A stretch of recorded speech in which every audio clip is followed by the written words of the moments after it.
Tinogara tichitaura zvemacitizens enyika yeZimbabwe vakadzungaira mbwende dzemacitizens enyika yeZimbabwe vanosapota bato reZANU-PF hurumende yava Mnangagwa.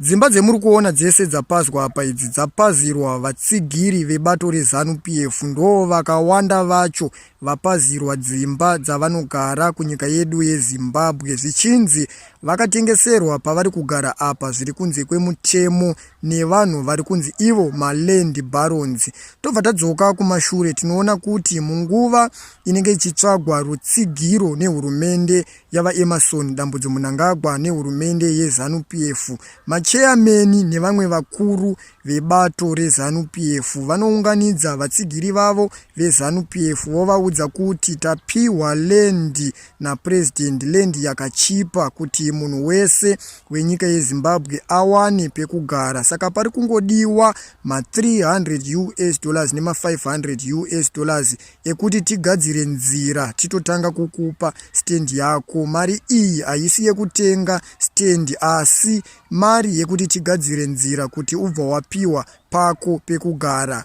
Chako cheunozoita ipapo kuvhotera musangano weZANU-PF. Kana wavhotera musangano, president vachauya after my elections vachikupai mapepa, tichakumiririrai as long musangano weZANU-PF wahwina. Tinobva taona madzungairwa ebato reZANU-PF, madzungairwa evanhu vanotsigira ZANU-PF, vanobhadhara mari idzodzo vobva vavhotera ZANU-PF imwe chete iyoyo yobva yahwina. Vakomana vacho kana vagena ground vave mumaofisi vanobva vadzoka zvekare kune vanhu vavanenge vakashandisa ivavo vatsigiri vavo, votanga kuvapazira pavari kugara sezvemuri kuona izvozvi, vachidedzera ivo kuti makatengeserwa pemuri kugara apa nemaland barons, makatengeserwa zviri kunze kwemutemo. Asi munguva yavanenge vachipiwa pekugara apa vanenge vachinzi tatumwa napresident, ende mukangovhotera musangano after my elections tikangohwina, president vachakupai mapepa, vachakupai pekugara kuti pange pari penyu. Ndo zvavanenge vachiitwa. Kana zvazodai pakupazwa hapachataurwe zita rapresident, hapachaitwe maslogan zvikare, panenge pakungosvika pachingopazwa, ende mastupid evanhu vamwe chete ivavo vanenge vakashandiswa havazokwanise kubvunza kuti ko iyi yamakuita ndeipi, ende havazokwanise zvekare kutera vanhu vavo vanenge vakavatengesera kana kuti vanenge vakavapa vachivabvunza mibvunzo zvisinei nekuti vanhu ivavo vanenge vachionekwa vachitofamba vari free, havasungwe.